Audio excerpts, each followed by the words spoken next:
بس واضح ہو کہ یہ ایک کشفی امر تھا جو صلیب کے واقعے کے بعد بعض پاک دل لوگوں نے خواب کی طرح دیکھا تھا کہ گویا مقدس مردے زندہ ہو کر شہر میں آ گئے ہیں اور لوگوں سے ملاقاتیں کرتے ہیں، اور جیسا کہ خوابوں کی تعبیر خدا کی پاک کتابوں میں کی گئی ہے، مثلاً جیسا کہ حضرت یوسف کی خواب کی تعبیر کی گئی، ایسا ہی اس خواب کی بھی ایک تعبیر تھی، اور وہ یہ تعبیر تھی کہ مسیح صلیب پر نہیں مرا اور خدا نے اس کو صلیب کی موت سے نجات دے دی۔ اور اگر ہم سے یہ سوال کیا جائے کہ یہ تعبیر تمہیں کہاں سے معلوم ہوئی، تو اس کا یہ جواب ہے کہ فن تعبیر کے اماموں نے ایسا ہی لکھا ہے، اور تمام معبرین نے اپنے تجربے سے اس پر گواہی دی ہے۔ چنانچہ ہم قدیم زمانے کے ایک امام فن تعبیر یعنی صاحب کتاب تاطیر الانام کی تعبیر کو اس کی اصل عبارت کے ساتھ ذیل میں لکھتے ہیں، اور وہ یہ ہے: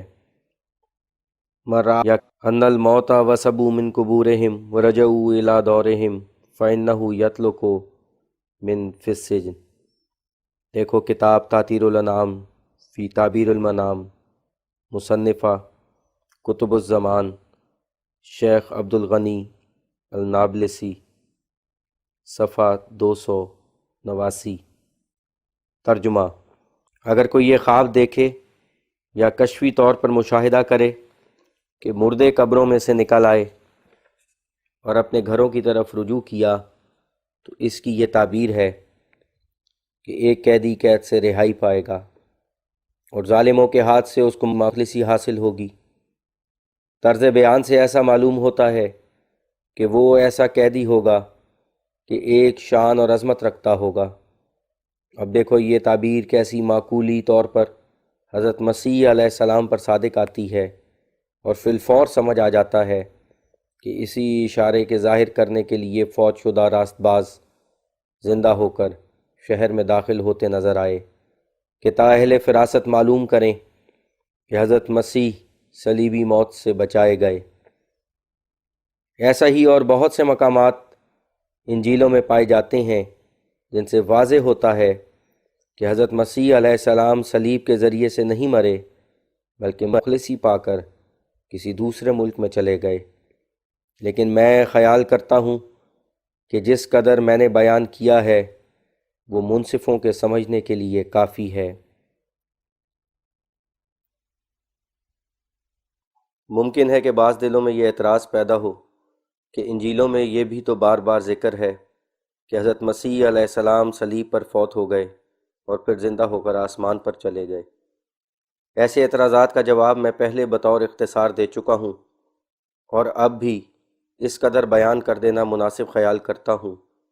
کہ جب کہ حضرت عیسیٰ علیہ السلام صلیبی واقعے کے بعد حواریوں کو ملے اور گلیل تک سفر کیا اور روٹی کھائی اور کباب کھائے اور اپنے زخم دکھلائے، اور ایک رات بمقام ابوس حواریوں کے ساتھ رہے اور خفیہ طور پر پیلاطوس کے علاقے سے بھاگے اور نبیوں کی سنت کے موافق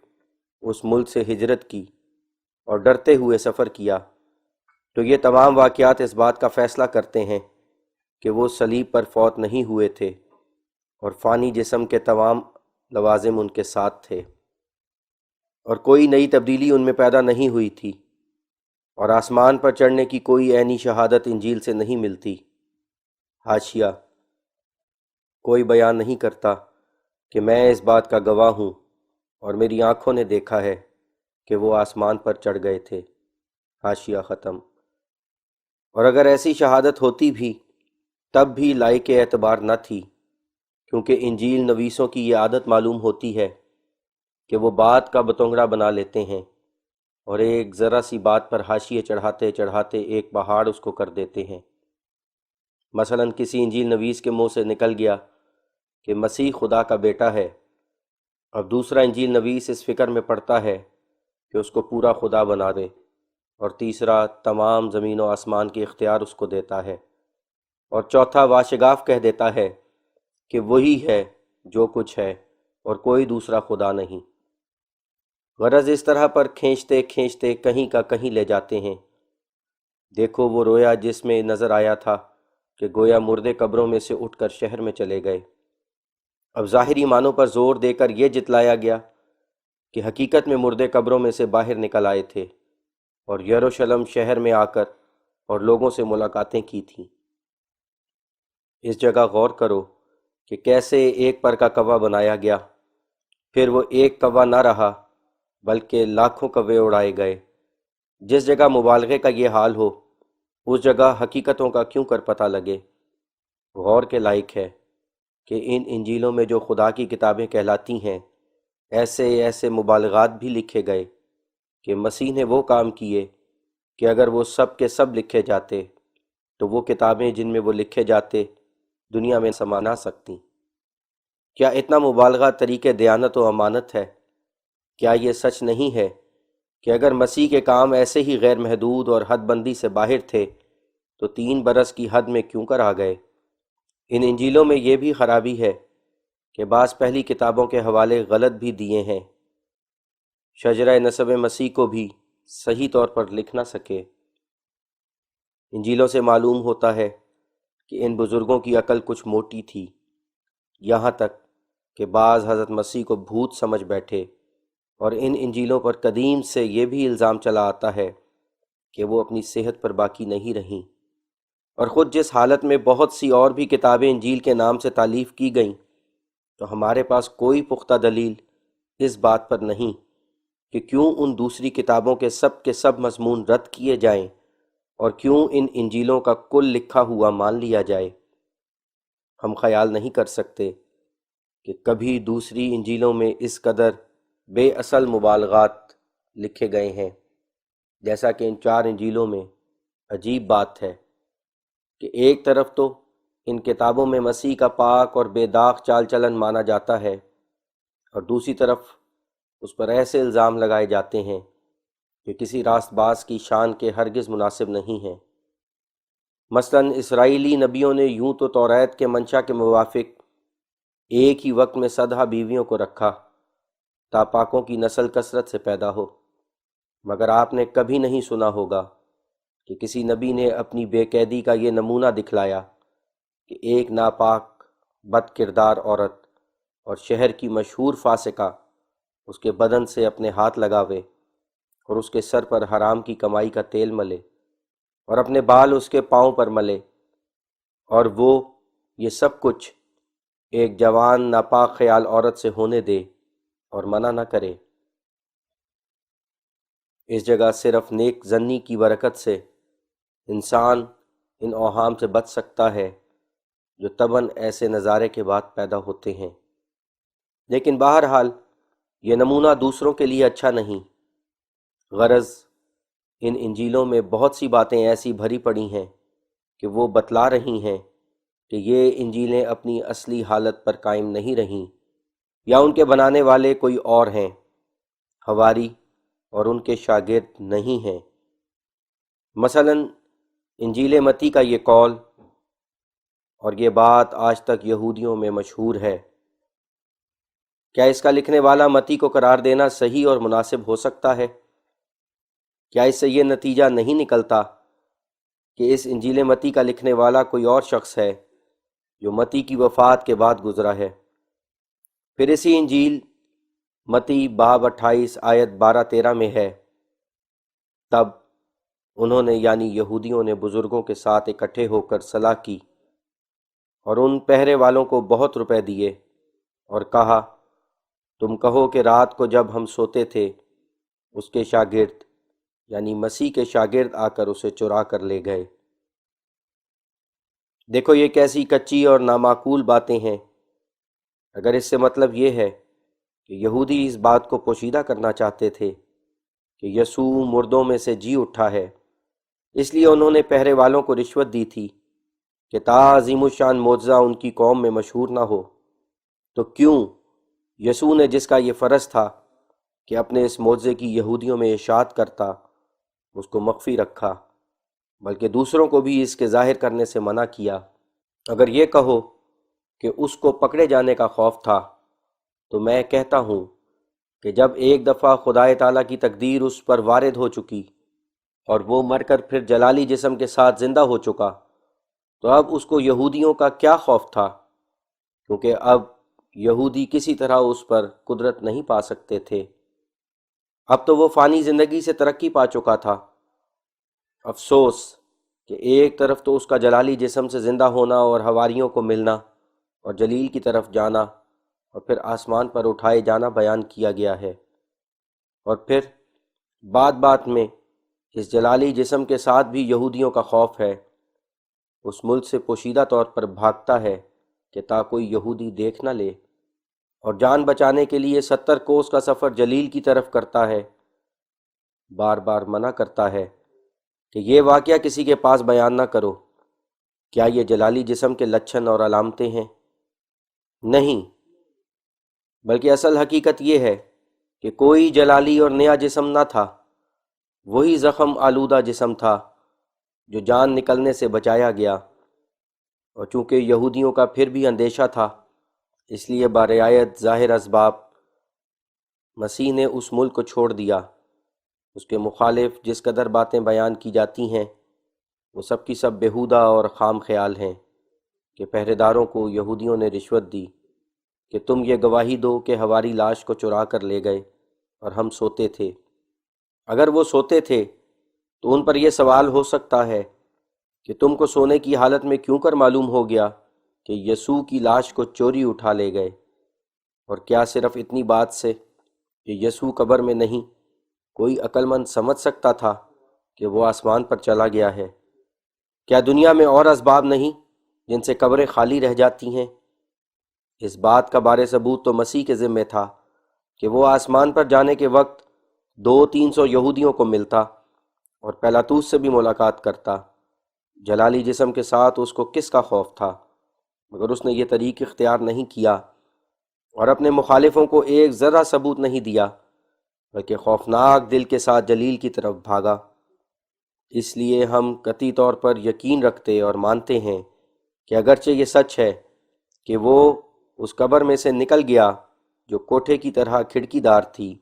اور یہ بھی سچ ہے کہ وہ پوشیدہ طور پر حواریوں کو ملا، مگر یہ ہرگز سچ نہیں کہ اس نے کوئی نیا جلالی جسم پایا۔ وہی جسم تھا اور وہی زخم تھے اور وہی خوف دل میں تھا کہ مبادا بدبخت یہودی پھر پکڑ لیں۔ متی باب 28 آیت 7 و 8 و 9 و 10 کو غور سے پڑھو۔ ان آیات میں صاف طور پر لکھا ہوا ہے کہ وہ عورتیں جن کو کسی نے یہ پتہ دیا تھا کہ مسیح جیتا ہے اور جلیل کی طرف جا رہا ہے، اور کہنے والے نے چپکے سے یہ بھی کہا تھا کہ شاگردوں کو جا کر یہ خبر کر دو، وہ اس بات کو سن کر خوش تو ہوئیں مگر بڑی خوفناک حالت میں روانہ ہوئیں۔ یعنی یہ اندیشہ تھا کہ اب بھی کوئی شریر یہودی مسیح کو پکڑ نہ لے۔ اور آیت 9 میں ہے کہ جب وہ عورتیں شاگردوں کو خبر دینے جاتی تھیں تو یسوع انہیں ملا اور کہا سلام۔ اور آیت 10 میں ہے کہ یسوع نے انہیں کہا مت ڈرو، یعنی میرے پکڑے جانے کا اندیشہ نہ کرو، پر میرے بھائیوں کو کہو کہ جلیل کو جائیں۔ حاشیہ: اس جگہ مسیح نے عورتوں کو ان الفاظ سے تسلی نہیں دی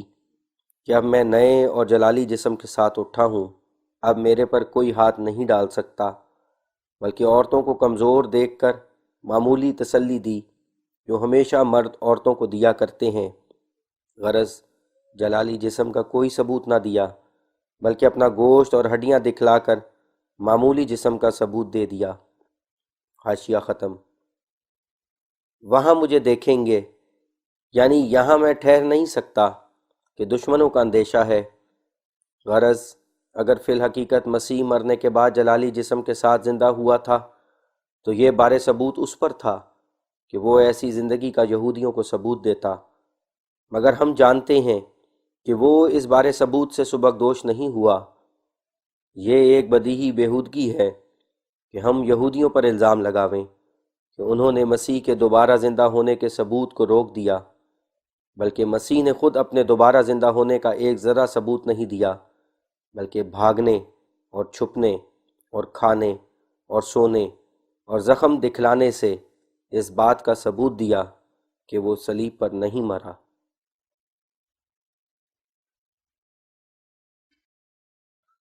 باب دوم، ان شہادتوں کے بیان میں جو حضرت مسیح کے بچ جانے کی نسبت قرآن شریف اور احادیث صحیحہ سے ہم کو ملی ہیں۔ یہ دلائل جو اب ہم اس باب میں لکھنے لگے ہیں، بظاہر ان کی نسبت ہر ایک کو خیال پیدا ہوگا کہ عیسائیوں کے مقابل پر ان وجوہات کو پیش کرنا بے فائدہ ہے، کیونکہ وہ لوگ قرآن شریف یا کسی حدیث کو اپنے لیے حجت نہیں سمجھتے، لیکن ہم نے محض اس غرض سے ان کو لکھا ہے کہ تا عیسائیوں کو قرآن شریف اور ہمارے نبی صلی اللہ علیہ وسلم کا ایک معجزہ معلوم ہو، اور ان پر یہ حقیقت کھلے کہ کیوں کر وہ سچائیاں جو صدہا برس کے بعد اب معلوم ہوئی ہیں، وہ ہمارے نبی صلی اللہ علیہ وسلم اور قرآن کریم نے پہلے سے بیان کر دی ہیں۔ چنانچہ ان میں سے کسی قدر ذیل میں لکھتا ہوں۔ اللہ تعالیٰ قرآن شریف میں فرماتا ہے، وما قتلوہ وما صلبوہ ولکن شبہ لہم، الآیہ، وما قتلوہ یقینا، سورہ النساء آیت 158۔ یعنی یہودیوں نے نہ حضرت مسیح کو در حقیقت قتل کیا اور نہ بذریعہ صلیب ہلاک کیا، بلکہ ان کو محض ایک شبہ پیدا ہوا کہ گویا حضرت عیسیٰ صلیب پر فوت ہو گئے ہیں، اور ان کے پاس وہ دلائل نہیں ہیں جن کی وجہ سے ان کے دل اس بات پر مطمئن ہو سکیں کہ یقیناً حضرت مسیح علیہ السلام کی صلیب پر جان نکل گئی تھی۔ ان آیات میں اللہ تعالیٰ نے یہ بیان فرمایا ہے کہ اگرچہ یہ سچ ہے کہ بظاہر مسیح صلیب پر کھینچا گیا اور اس کے مارنے کا ارادہ کیا گیا، مگر یہ محض ایک دھوکہ ہے کہ یہودیوں اور عیسائیوں نے ایسا خیال کر لیا کہ در حقیقت حضرت مسیح علیہ السلام کی جان صلیب پر نکل گئی تھی، بلکہ خدا نے ایسے اسباب پیدا کر دیے جن کی وجہ سے وہ صلیبی موت سے بچ رہا۔ اب انصاف کرنے کا مقام ہے کہ جو کچھ قرآن کریم نے یہود اور نصارہ کے برخلاف فرمایا تھا، آخرکار وہی بات سچی نکلی، اور اس زمانے کی اعلیٰ درجے کی تحقیقات سے یہ ثابت ہو گیا کہ حضرت مسیح در حقیقت صلیبی موت سے بچائے گئے تھے۔ کتابوں کے دیکھنے سے معلوم ہوتا ہے کہ ہمیشہ یہودی اس بات کا جواب دینے سے قاصر رہے کہ کیوں کر حضرت مسیح علیہ السلام کی جان بغیر ہڈیاں توڑنے کے صرف 2-3 گھنٹے میں نکل گئی۔ اسی وجہ سے بعض یہودیوں نے ایک اور بات بنائی ہے کہ ہم نے مسیح کو تلوار سے قتل کر دیا تھا، حالانکہ یہودیوں کی پرانی تاریخ کے روح سے مسیح کو تلوار کے ذریعے سے قتل کرنا ثابت نہیں۔ یہ اللہ تعالیٰ کی شان ہے کہ مسیح کے بچانے کے لیے اندھیرا ہوا، بھونچال آیا، پیلاطوس کی بیوی کو خواب آئی، سبت کے دن کی رات قریب آ گئی جس میں مصلوبوں کو صلیب پر رکھنا روا نہ تھا۔ حاکم کا دل بوجہ ہولناک خواب کے مسیح کے چھڑانے کے لیے متوجہ ہوا۔ یہ تمام واقعات خدا نے اس لیے ایک ہی دفعہ پیدا کر دیے کہ تا مسیح کی جان بچ جائے۔ اس کے علاوہ مسیح کو غشی کی حالت میں کر دیا کہ تا ہر ایک کو مردہ معلوم ہو، اور یہودیوں پر اس وقت ہیبت ناک نشان بھونچال وغیرہ کے دکھلا کر بزدلی اور خوف اور عذاب کا اندیشہ طاری کر دیا۔ اور یہ دھڑکا اس کے علاوہ تھا کہ سبت کی رات میں لاشیں صلیب پر نہ رہ جائیں۔ پھر یہ بھی ہوا کہ یہودیوں نے مسیح کو غشی میں دیکھ کر سمجھ لیا کہ فوت ہو گیا ہے۔ اندھیرے اور بھونچال اور گھبراہٹ کا وقت تھا۔ گھروں کا بھی ان کو فکر پڑا کہ شاید اس بھونچال اور اندھیرے سے بچوں پر کیا گزرتی ہوگی، اور یہ دہشت بھی دلوں پر غالب ہوئی کہ اگر یہ شخص کاذب اور کافر تھا جیسا کہ ہم نے دل میں سمجھا ہے، تو اس کے اس دکھ دینے کے وقت ایسے ہولناک آثار کیوں ظاہر ہوئے ہیں جو اس سے پہلے کبھی دیکھنے میں نہیں آئے۔ لہٰذا ان کے دل بے قرار ہو کر اس لائق نہ رہے کہ وہ مسیح کو اچھی طرح دیکھتے کہ آیا مر گیا یا کیا حال ہے، مگر در حقیقت یہ سب امور مسیح کے بچانے کے لیے خدائی تدبیریں تھیں۔ اسی کی طرف اس آیت میں اشارہ ہے، وَلَٰكِن شُبِّهَ لَهُمْ، یعنی یہود نے مسیح کو جان سے مارا نہیں ہے، لیکن خدا نے ان کو شبہ میں ڈال دیا کہ گویا جان سے مار دیا ہے، اس سے راست بازوں کو خدائے تعالیٰ کے فضل پر بڑی امید بڑھتی ہے کہ جس طرح اپنے بندوں کو چاہے بچا لے۔ اور قرآن شریف میں ایک یہ بھی آیت حضرت مسیح کے حق میں ہے، وجیہن فی الدنیا والآخرہ ومن المقربین، آل عمران آیت 46۔ اس کا ترجمہ یہ ہے کہ دنیا میں بھی مسیح کو اس کی زندگی میں وجاہت یعنی عزت اور مرتبہ اور عام لوگوں کی نظر میں عظمت اور بزرگی ملے گی، اور آخرت میں بھی۔ اب ظاہر ہے کہ حضرت مسیح نے ہیرودوس اور پیلاطوس کے علاقے میں کوئی عزت نہیں پائی، بلکہ غایت درجے کی تحقیر کی گئی، اور یہ خیال کہ دنیا میں پھر آ کر عزت اور بزرگی پائیں گے، یہ ایک بے اصل وہم ہے جو نہ صرف خدائے تعالیٰ کی کتابوں کے منشا کے مخالف بلکہ اس کے قدیم قانون قدرت سے بھی مغائر اور مبائن، اور پھر ایک بے ثبوت امر ہے۔ مگر واقعی اور سچی بات یہ ہے کہ حضرت مسیح علیہ السلام نے اس بدبخت قوم کے ہاتھ سے نجات پا کر جب ملک پنجاب کو اپنی تشریف آوری سے فخر بخشا، تو اس ملک میں خدائے تعالیٰ نے ان کو بہت عزت دی، اور بنی اسرائیل کی وہ 10 قومیں جو گم تھیں اس جگہ آ کر ان کو مل گئیں۔ ایسا معلوم ہوتا ہے کہ بنی اسرائیل اس ملک میں آ کر اکثر ان میں سے بدھ مذہب میں داخل ہو گئے تھے، اور بعض ذلیل قسم کی بت پرستی میں پھنس گئے تھے، سو اکثر ان کے حضرت مسیح کے اس ملک میں آنے سے راہ راست پر آ گئے، اور چونکہ حضرت مسیح کی دعوت میں آنے والے نبی کے قبول کرنے کے لیے وصیت تھی، اس لیے وہ 10 فرقے جو اس ملک میں آ کر اخوان اور کشمیری کہلائے، آخرکار سب کے سب مسلمان ہو گئے۔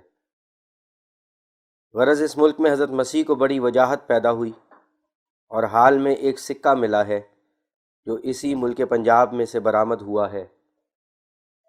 اس پر حضرت عیسیٰ علیہ السلام کا نام پالی تحریر میں درج ہے، اور اسی زمانے کا سکہ ہے جو حضرت مسیح کا زمانہ تھا۔ اس سے یقین ہوتا ہے کہ حضرت مسیح علیہ السلام نے اس ملک میں آ کر شاہانہ عزت پائی، اور غالباً یہ سکہ ایسے بادشاہ کی طرف سے جاری ہوا ہے جو حضرت مسیح پر ایمان لے آیا تھا۔ ایک اور سکہ برآمد ہوا ہے، اس پر ایک اسرائیلی مرد کی تصویر ہے۔ قرائن سے معلوم ہوتا ہے کہ وہ بھی حضرت مسیح کی تصویر ہے۔ قرآن شریف میں ایک یہ بھی آیت ہے کہ مسیح کو خدا نے ایسی برکت دی ہے کہ جہاں جائے گا وہ مبارک ہوگا۔ حاشیہ: وجعلنی مبارکن اینما کنت، حاشیہ ختم۔ سو ان سکوں سے ثابت ہے کہ اس نے خدا سے بڑی برکت پائی، اور وہ فوت نہ ہوا جب تک اس کو ایک شاہانہ عزت نہ دی گئی۔ اسی طرح قرآن شریف میں ایک یہ بھی آیت ہے، وَمُطَہِّرُکَ مِنَ الَّذِینَ کَفَرُوا، آل عمران آیت 56۔ یعنی اے عیسیٰ، میں ان الزاموں سے تجھے بری کروں گا اور تیرا پاک دامن ہونا ثابت کر دوں گا، اور ان تہمتوں کو دور کر دوں گا جو تیرے پر یہود اور نصارہ نے لگائیں۔ یہ ایک بڑی پیش گوئی تھی، اور اس کا ماحصل یہی ہے کہ یہود نے یہ تہمت لگائی تھی کہ نعوذ باللہ حضرت مسیح مصلوب ہو کر، ملعون ہو کر، خدا کی محبت ان کے دل میں سے جاتی رہی، اور جیسا کہ لعنت کے مفہوم کے لیے شرط ہے، ان کا دل خدا سے برگشتہ اور خدا سے بیزار ہو گیا، اور تاریکی کے بے انتہا طوفان میں پڑ گیا، اور بدیوں سے محبت کرنے لگا، اور کل نیکیوں کا مخالف ہو گیا، اور خدا سے تعلق توڑ کر شیطان کی بادشاہت کے ماتحت ہو گیا، اور اس میں اور خدا میں حقیقی دشمنی پیدا ہو گئی۔ اور یہی تہمت ملعون ہونے کی نصارہ نے بھی لگائی تھی، مگر نصارہ نے اپنی نادانی سے 2 ضدوں کو ایک ہی جگہ جمع کر دیا ہے۔ انہوں نے ایک طرف تو حضرت مسیح کو خدا کا فرزند قرار دیا، اور دوسری طرف ملعون بھی قرار دیا ہے، اور خود مانتے ہیں کہ ملعون تاریکی اور شیطان کا فرزند ہوتا ہے یا خود شیطان ہوتا ہے۔ سو حضرت مسیح پر یہ سخت ناپاک تہمتیں لگائی گئی تھیں، اور مطہرکہ کی پیش گوئی میں یہ اشارہ ہے کہ ایک زمانہ وہ آتا ہے کہ خدائے تعالیٰ ان الزاموں سے حضرت مسیح کو پاک کرے گا، اور یہی وہ زمانہ ہے۔ اگرچہ حضرت عیسیٰ علیہ السلام کی تطہیر ہمارے نبی صلی اللہ علیہ وسلم کی گواہی سے بھی عقل مندوں کی نظروں میں بخوبی ہو گئی،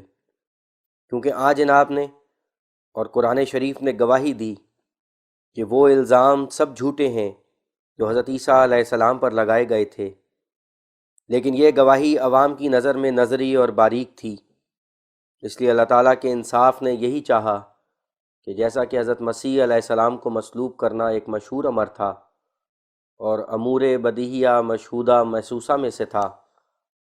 اسی طرح تطہیر اور بریت بھی امور مشہودہ محسوسہ میں سے ہونی چاہیے۔ سو اب اسی کے موافق ظہور میں آیا، یعنی تطہیر بھی صرف نظری نہیں بلکہ محسوس طور پر ہو گئی، اور لاکھوں انسانوں نے اس جسم کی آنکھ سے دیکھ لیا کہ حضرت عیسیٰ علیہ السلام کی قبر سری نگر کشمیر میں موجود ہے، اور جیسا کہ گلگتا یعنی سری کے مکان پر حضرت مسیح کو صلیب پر کھینچا گیا تھا، ایسا ہی سری کے مکان پر یعنی سری نگر میں ان کی قبر کا ہونا ثابت ہوا۔ یہ عجیب بات ہے کہ دونوں موقعوں میں سری کا لفظ موجود ہے، یعنی جہاں حضرت مسیح علیہ السلام صلیب پر کھینچے گئے اس مقام کا نام بھی گلگت یعنی سری ہے، اور جہاں 19ویں صدی کے اخیر میں حضرت مسیح علیہ السلام کی قبر ثابت ہوئی اس مقام کا نام بھی گلگت یعنی سری ہے۔ اور معلوم ہوتا ہے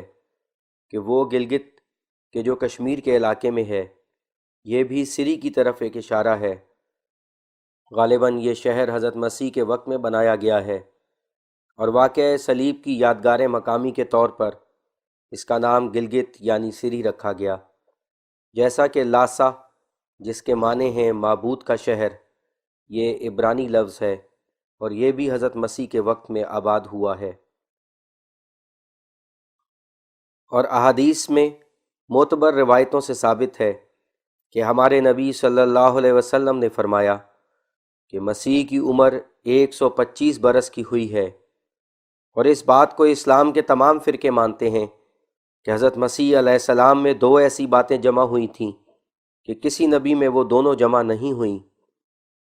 ایک یہ کہ انہوں نے کامل عمر پائی، یعنی 125 برس زندہ رہے۔ دوم یہ کہ انہوں نے دنیا کے اکثر حصوں کی سیاحت کی، اس لیے نبی سیاح کہلائے۔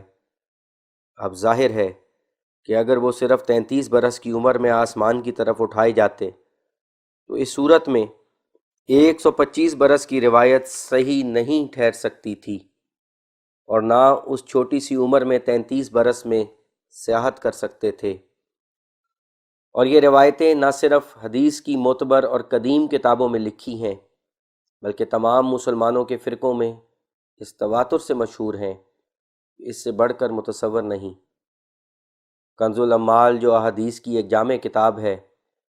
اس کے صفحہ 34 حاشیہ جلد دوم حاشیہ ختم میں ابو ہریرہ سے یہ حدیث لکھی ہے، اوحی اللہ تعالی الی عیسیٰ ان یا عیسیٰ انتقل من مکان الی مکان لاللہ تعرف و توضع، یعنی اللہ تعالیٰ نے حضرت عیسیٰ علیہ السلام کی طرف وحی بھیجی کہ اے عیسیٰ ایک مکان سے دوسرے مکان کی طرف نقل کرتا رہ، یعنی ایک ملک سے دوسرے ملک کی طرف جا تاکہ کوئی تجھے پہچان کر دکھ نہ دے۔ اور پھر اسی کتاب میں جابر سے روایت کر کے یہ حدیث لکھی ہے، کان عیسی ابن مریم یسیح فاذا امسیٰ اکل بکل الصحراء ویشرب الماء الکراہ، یعنی حضرت عیسیٰ علیہ السلام ہمیشہ سیاحت کیا کرتے تھے اور ایک ملک سے دوسرے ملک کی طرف سیر کرتے تھے، اور جہاں شام پڑتی تھی تو جنگل کے بقولات میں سے کچھ کھاتے تھے اور خالص پانی پیتے تھے۔ اور پھر اسی کتاب میں عبداللہ بن عمر سے روایت ہے جس کے یہ لفظ ہیں، قال احب شیء الی اللہ الغرباء قیل ای شیء الغرباء قال الذین یفرون بدینہم ویجتمعون الی عیسی ابن مریم، جلد 6 صفحہ 51۔ یعنی فرمایا رسول اللہ صلی اللہ علیہ وسلم نے سب سے پیارے خدا کی جناب میں وہ لوگ ہیں جو غریب ہیں۔ پوچھا گیا کہ غریب کے کیا معنی ہیں؟ کہا وہ لوگ ہیں جو عیسیٰ مسیح کی طرح دین لے کر اپنے ملک سے بھاگتے ہیں۔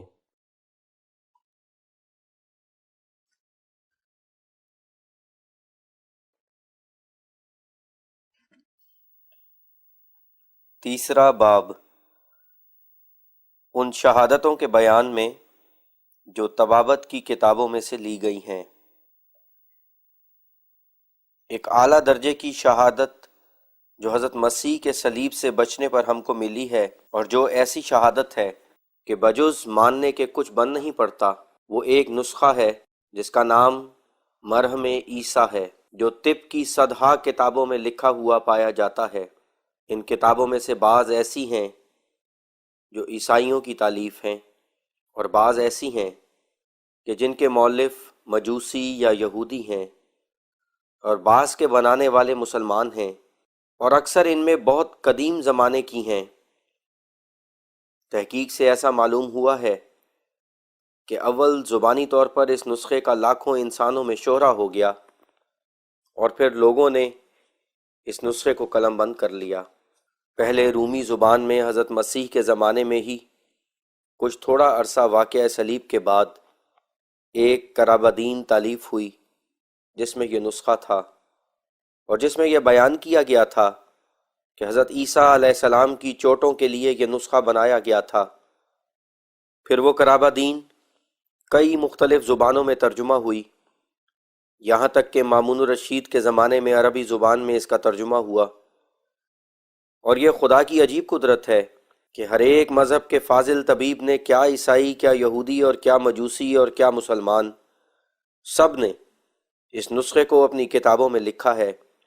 اور سب نے اس نسخے کے بارے میں یہی بیان کیا ہے کہ حضرت عیسیٰ علیہ السلام کے لیے ان کے حواریوں نے تیار کیا تھا۔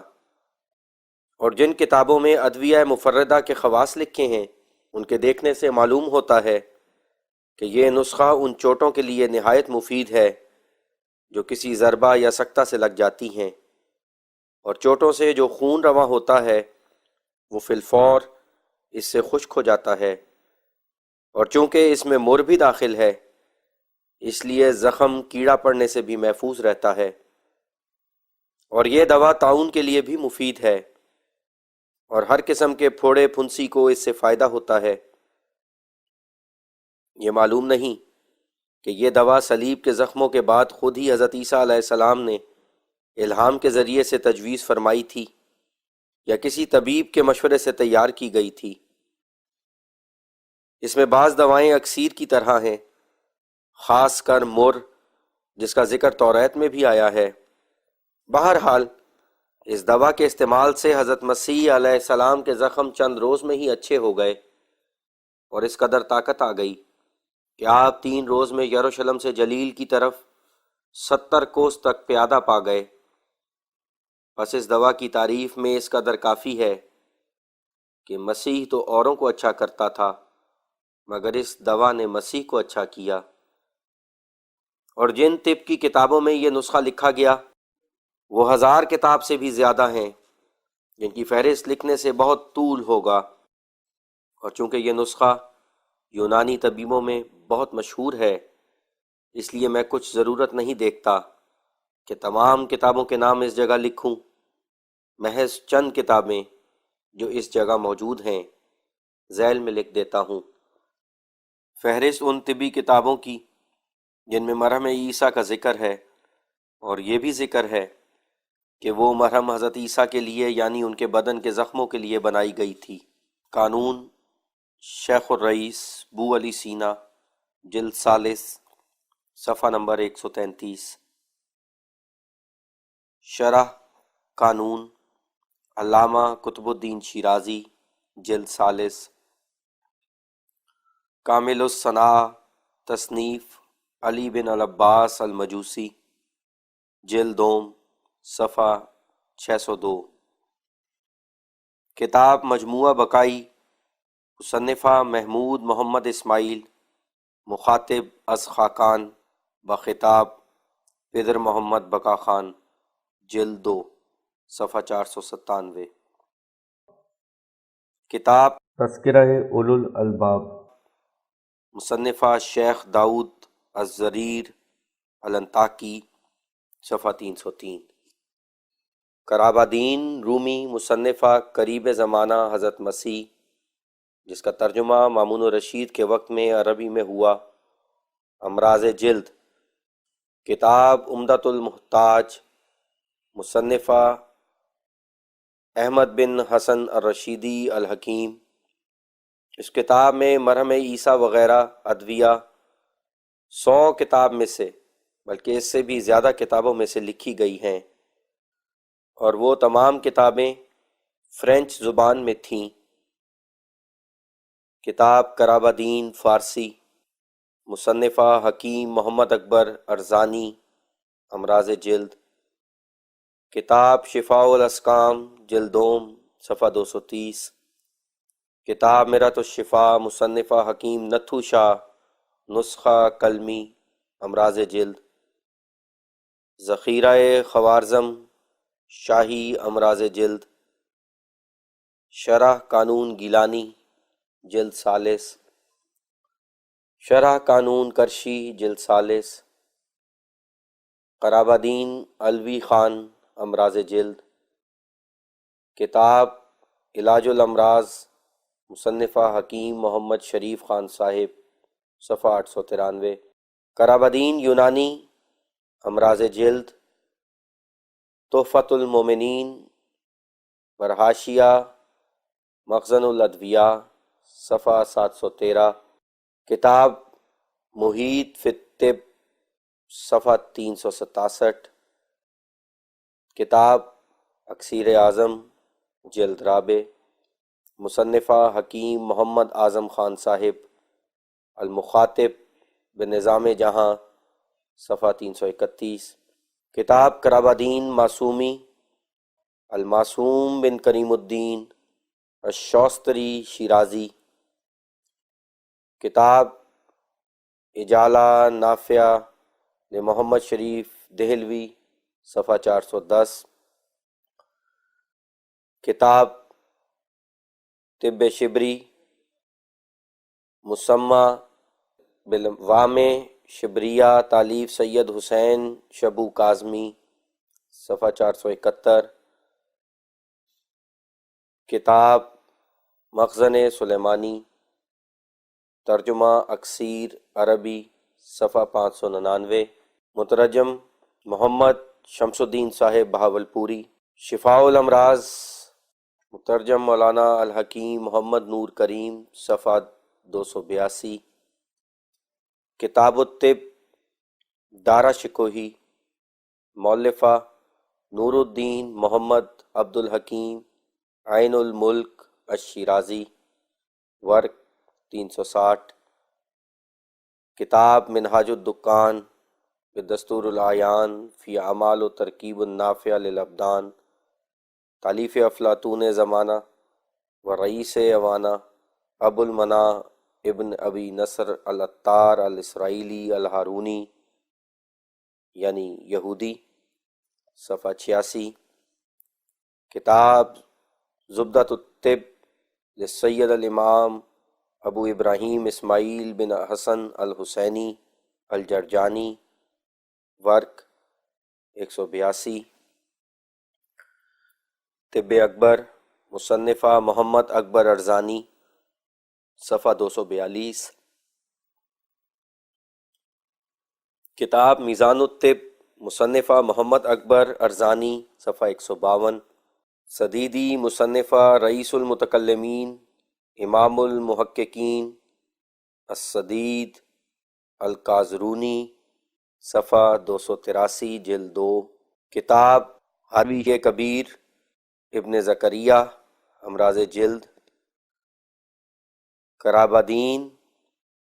ابن تلمیذ، امراض جلد۔ قرابادین ابن ابی صادق، امراض جلد۔ یہ وہ کتابیں ہیں جن کو میں نے بطور نمونہ اس جگہ لکھا ہے، اور یہ بات اہل علم اور خاص کر طبیبوں پر پوشیدہ نہیں ہے کہ اکثر ان میں ایسی کتابیں ہیں جو پہلے زمانے میں اسلام کے بڑے بڑے مدرسوں میں پڑھائی جاتی تھیں، اور یورپ کے طالب العلم بھی ان کو پڑھتے تھے۔ اور یہ کہنا بالکل سچ اور مبالغے کی ایک ذرہ آمیزش سے بھی پاک ہے کہ ہر ایک صدی میں قریباً کروڑ ہا انسان ان کتابوں کے نام سے واقف ہوتے چلے آئے ہیں، اور لاکھوں انسانوں نے ان کو اول سے آخر تک پڑھا ہے۔ اور ہم بڑے زور سے کہہ سکتے ہیں کہ یورپ اور ایشیا کے عالم لوگوں میں سے کوئی بھی ایسا نہیں کہ ان بعض عظیم الشان کتابوں کے نام سے ناواقف ہو جو اس فہرست میں درج ہیں۔ جس زمانے میں ہسپانیہ اور کیسمنو اور ستلیرنم دارالعلم تھے، حاشیہ ہسپانیہ یعنی اندلس، کیسمنو یعنی کستمونیا، ستلیرنم یعنی شنترین، حاشیہ ختم۔ اس زمانے میں بو علی سینا کی کتاب قانون، جو طب کی ایک بڑی کتاب ہے جس میں مرہم عیسیٰ کا نسخہ ہے، اور دوسری کتابیں شفا اور اشارات اور بشارات جو طبی اور حیات اور فلسفہ وغیرہ میں ہیں، بڑے شوق سے اہل یورپ سیکھتے تھے۔ اور ایسا ہی ابو نصر فارابی اور ابو ریحان اور اسرائیل اور ثابت بن کرہ اور حنین بن اسحاق وغیرہ فاضلوں کی کتابیں اور ان کی یونانی سے ترجمہ شدہ کتابیں پڑھائی جاتی تھیں۔ یقیناً ان کتابوں کے ترجمے یورپ کے کسی حصے میں اب تک موجود ہوں گے، اور چونکہ اسلام کے بادشاہ علم طب وغیرہ کو ترقی دینا بدل چاہتے تھے، اسی وجہ سے انہوں نے یونان کی عمدہ کتابوں کا ترجمہ کرایا، اور عرصہ دراز تک ایسے بادشاہوں میں خلافت رہی کہ وہ ملک کی توسیع کی نسبت علم کی توسیع زیادہ چاہتے تھے۔ انہی وجوہ اور اسباب سے انہوں نے نہ صرف یونانی کتابوں کے ترجمے عربی میں کرائے، بلکہ ملک ہند کے فاضل پنڈتوں کو بھی بڑی بڑی تنخواہوں پر طلب کر کے طب وغیرہ علوم کے بھی ترجمے کرائے۔ بس ان کے احسانوں میں سے حق کے طالبوں پر یہ ایک بڑا احسان ہے جو انہوں نے ان رومی اور یونانی وغیرہ طبی کتابوں کے ترجمے کرائے جن میں مرہم عیسیٰ موجود تھی، اور جس پر کتبے کی طرح یہ لکھا ہوا تھا کہ یہ مرہم حضرت عیسیٰ علیہ السلام کی چوٹوں کے لیے تیار کی گئی تھی۔ فاضل حکمائے عہد اسلام نے، جیسا کہ ثابت بن کرہ اور حنین بن اسحاق ہیں، جن کو علاوہ علم طب و طبی و فلسفہ وغیرہ کی یونانی زبان میں خوب مہارت تھی، جب اس قرابہ دین کا جس میں مرہم عیسیٰ تھی ترجمہ کیا تو عقل مندی سے شلیخا کے لفظ کو، جو ایک یونانی لفظ ہے جو باران کو کہتے ہیں، بعین ہی عربی میں لکھ دیا، تا اس بات کا اشارہ کتابوں میں قائم رہے کہ یہ کتاب یونانی قرابہ دین سے ترجمہ کی گئی۔ اسی وجہ سے اکثر ہر ایک کتاب میں شلیخا کا لفظ بھی لکھا ہوا پاؤ گے۔ اور یہ بات بھی یاد رکھنے کے لائق ہے کہ اگرچہ پرانے سکے بڑی قابل قدر چیزیں ہیں اور ان کے ذریعے سے بڑے بڑے تاریخی اسرار کھلتے ہیں، لیکن ایسی پرانی کتابیں جو مسلسل طور پر ہر صدی میں کروڑہا انسانوں میں مشہور ہوتی چلی آئیں اور بڑے بڑے مدارس میں پڑھائی گئیں اور اب تک درسی کتابوں میں داخل ہیں، ان کا مرتبہ اور عزت ان سکوں اور کتبوں سے ہزارہا درجے بڑھ کر ہے، کیونکہ کتبوں اور سکوں میں جعل سازی کی بھی گنجائشیں ہیں، لیکن وہ علمی کتابیں جو اپنے ابتدائی زمانے میں ہی کروڑہا انسانوں میں مشہور ہوتی چلی آئی ہیں، اور ہر ایک قوم ان کی محافظ اور پاسبان ہوتی رہی ہے اور اب بھی ہے، ان کی تحریریں بلا شبہ ایسی اعلیٰ درجے کی شہادتیں ہیں جو سکوں اور کتبوں کو ان سے کچھ بھی نسبت نہیں۔ اگر ممکن ہو تو کسی سکے یا کتبے کا نام تو لو جس نے ایسی شہرت پائی ہو جیسا کہ بو علی سینا کے قانون نے۔ غرض مرہم عیسیٰ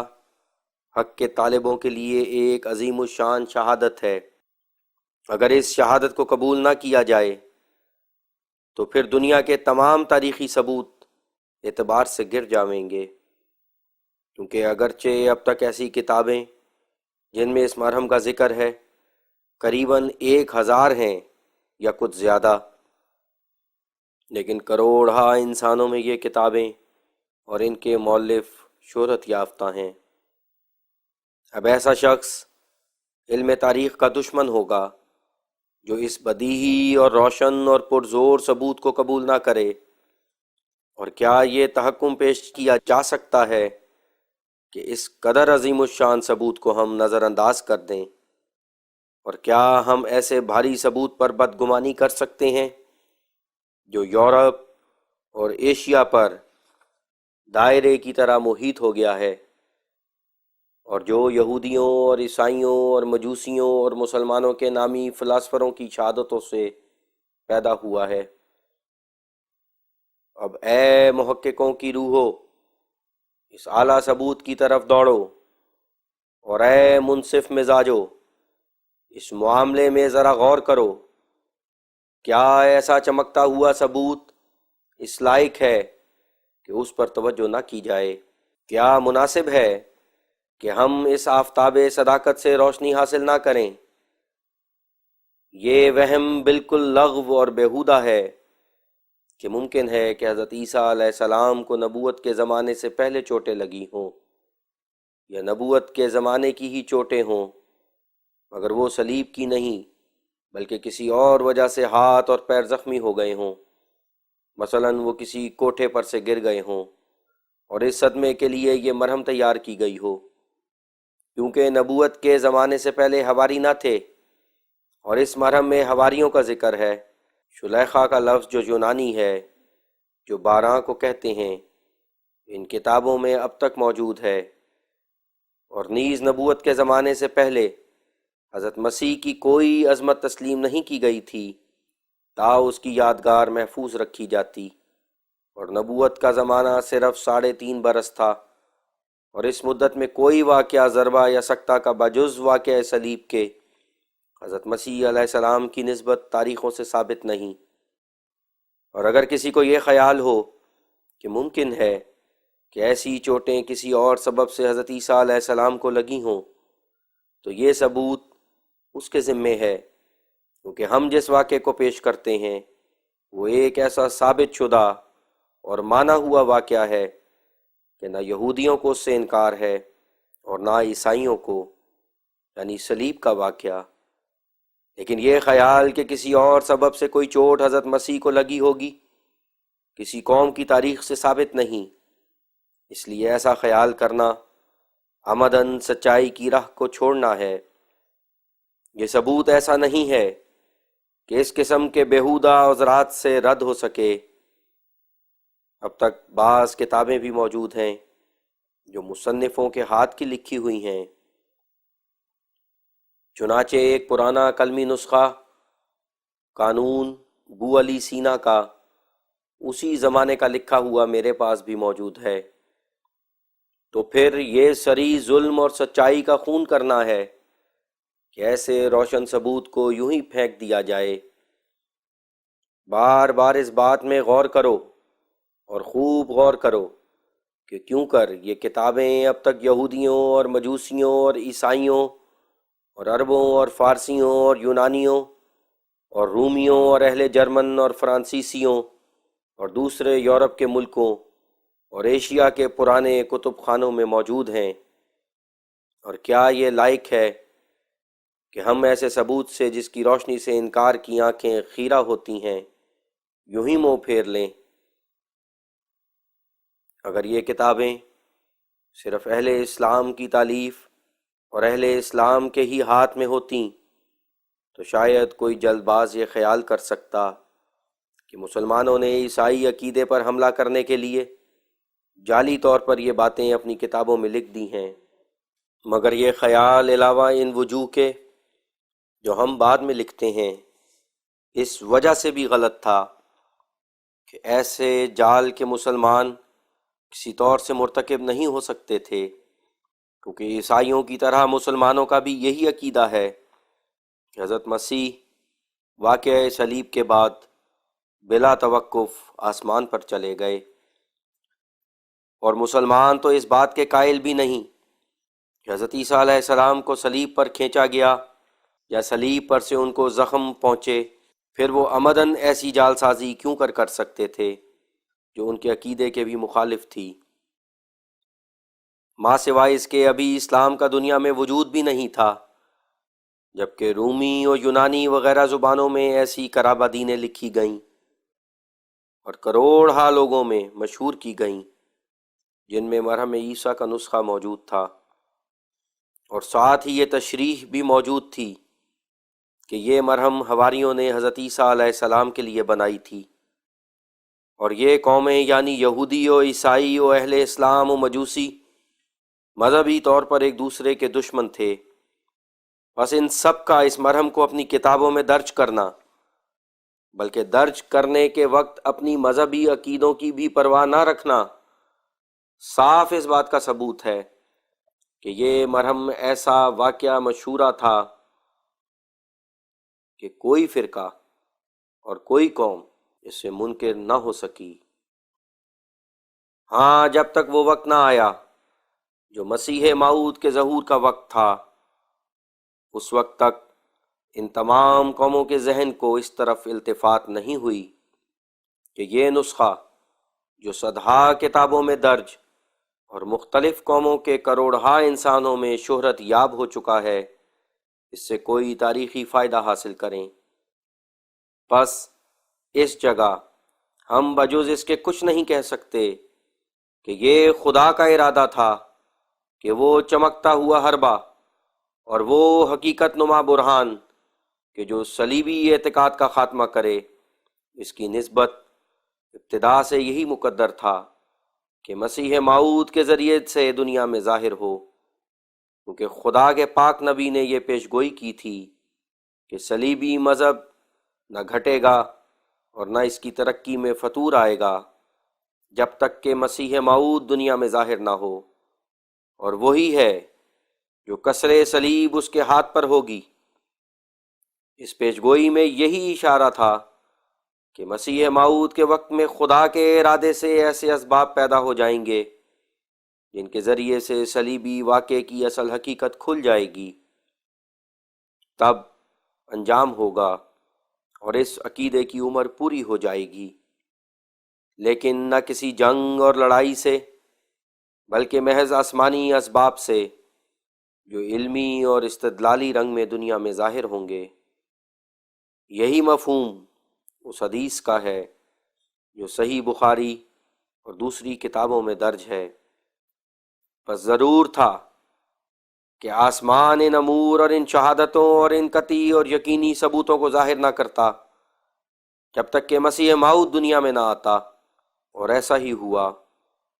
اور اب سے جو وہ موعود ظاہر ہوا ہر ایک کی آنکھ کھلے گی اور غور کرنے والے غور کریں گے، کیونکہ خدا کا مسیح آ گیا۔ اب ضرور ہے کہ دماغوں میں روشنی اور دلوں میں توجہ اور قلموں میں زور اور کمروں میں ہمت پیدا ہو، اور اب ہر ایک سعید کو فہم عطا کیا جائے گا اور ہر ایک رشید کو عقل دی جائے گی، کیونکہ جو چیز آسمان میں چمکتی ہے وہ ضرور زمین کو بھی منور کرتی ہے۔ مبارک وہ جو اس روشنی سے حصہ لے، اور کیا ہی سعادت مند وہ شخص ہے جو اس نور میں سے کچھ پاوے۔ جیسا کہ تم دیکھتے ہو کہ پھل اپنے وقت پر آتے ہیں، ایسا ہی نور بھی اپنے وقت پر ہی اترتا ہے، اور قبل اس کے جو وہ خود اترے کوئی اس کو اتار نہیں سکتا، اور جب کہ وہ اترے تو کوئی اس کو بند نہیں کر سکتا، مگر ضرور ہے کہ جھگڑے ہوں اور اختلاف ہو، مگر آخر سچائی کی فتح ہے، کیونکہ یہ امر انسان سے نہیں ہے اور نہ کسی آدم ذات کے ہاتھوں سے، بلکہ اس خدا کی طرف سے ہے جو موسموں کو بدلاتا اور وقتوں کو پھیرتا اور دن سے رات اور رات سے دن نکالتا ہے۔ وہ تاریکی بھی پیدا کرتا ہے مگر چاہتا روشنی کو ہے۔ وہ شرک کو بھی پھیلنے دیتا ہے مگر پیار اس کا توحید سے ہی ہے، اور نہیں چاہتا کہ اس کا جلال دوسرے کو دیا جائے۔ جب سے کہ انسان پیدا ہوا ہے اس وقت تک کہ نابود ہو جائے، خدا کا قانون قدرت یہی ہے کہ وہ توحید کی ہمیشہ حمایت کرتا ہے۔ جتنے نبی اس نے بھیجے سب اسی لیے آئے تھے کہ تا انسانوں اور دوسری مخلوقوں کی پرستش دور کر کے خدا کی پرستش دنیا میں قائم کریں، اور ان کی خدمت یہی تھی کہ لا الہ الا اللہ کا مضمون زمین پر چمکے جیسا کہ وہ آسمان پر چمکتا ہے۔ سو ان سب میں سے بڑا وہ ہے جس نے اس مضمون کو بہت چمکایا، جس نے پہلے باطل الہوں کی کمزوری ثابت کی اور علم اور طاقت کی روح سے ان کا ہیج ہونا ثابت کیا، اور جب سب کچھ ثابت کر چکا تو پھر اس فتح نمایاں کی ہمیشہ کے لیے یادگار یہ چھوڑی کہ لا الہ الا اللہ ہو محمد الرسول اللہ۔ اس نے صرف بے ثبوت دعوے کے طور پر لا الہ الا اللہ نہیں کہا، بلکہ اس نے پہلے ثبوت دے کر اور باطل کا بطلان دکھلا کر پھر لوگوں کو اس طرف توجہ دی کہ دیکھو اس خدا کے سوا اور کوئی خدا نہیں جس نے تمہاری تمام قوتیں توڑ دیں اور تمام شیخیاں نابود کر دیں۔ سو اس ثابت شدہ بات کو یاد دلانے کے لیے ہمیشہ کے لیے یہ مبارک کلمہ سکھلایا کہ لا الہ الا اللہ محمد الرسول اللہ۔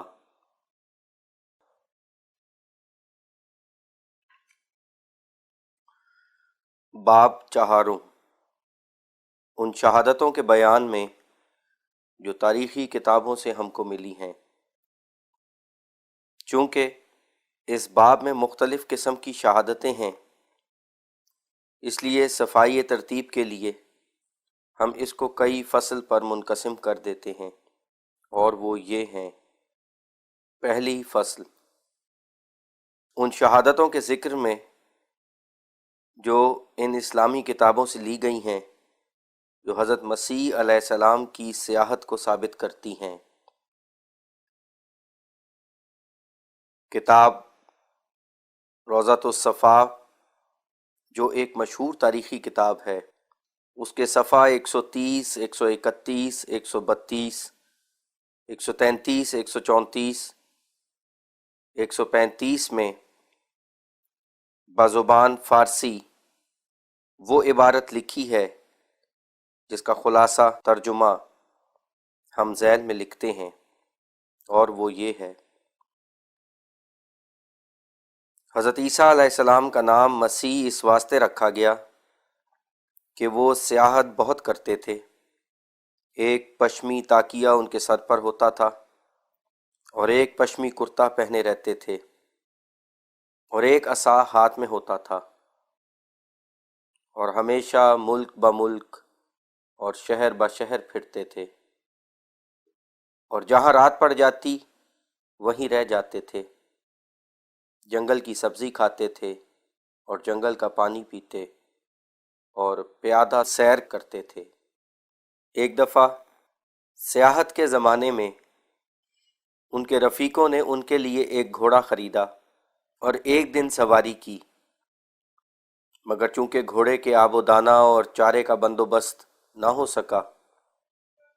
اس لیے اس کو واپس کر دیا۔ وہ اپنے ملک سے سفر کر کے نصیبین میں پہنچے جو ان کے وطن سے کئی 100 کوس کے فاصلے پر تھا، اور آپ کے ساتھ چند ہواری بھی تھے۔ آپ نے ہواریوں کو تبلیغ کے لیے شہر میں بھیجا، مگر اس شہر میں حضرت عیسیٰ علیہ السلام اور ان کی والدہ کی نسبت غلط اور خلاف واقعہ خبریں پہنچی ہوئی تھیں۔ اس لیے اس شہر کے حاکم نے ہواریوں کو گرفتار کر لیا پھر حضرت عیسیٰ علیہ السلام کو بلایا۔ آپ نے اعجازی برکت سے بعض بیماروں کو اچھا کیا اور بھی کئی معجزات دکھلائے۔ اس لیے نصیبین کے ملک کا بادشاہ مع تمام لشکر اور باشندوں کے آپ پر ایمان لے آیا۔ اور نزول مائدہ کا قصہ جو قرآن شریف میں ہے وہ واقعہ بھی ایام سیاحت کا ہے۔ یہ خلاصہ بیان تاریخ روضۃ الصفا ہے، اور اس جگہ مصنف کتاب نے بہت سے بیہودہ اور لغو اور دور از عقل معجزات بھی حضرت عیسیٰ علیہ السلام کی طرف منسوب کیے ہیں، جن کو ہم افسوس کے ساتھ چھوڑتے ہیں اور اپنی اس کتاب کو ان جھوٹ اور فضول اور مبالغہ آمیز باتوں سے پاک رکھ کر صرف اصل مطلب اس سے لیتے ہیں، جس سے یہ نتیجہ نکلتا ہے کہ حضرت مسیح علیہ السلام سیر کرتے کرتے نصیبین تک پہنچ گئے تھے،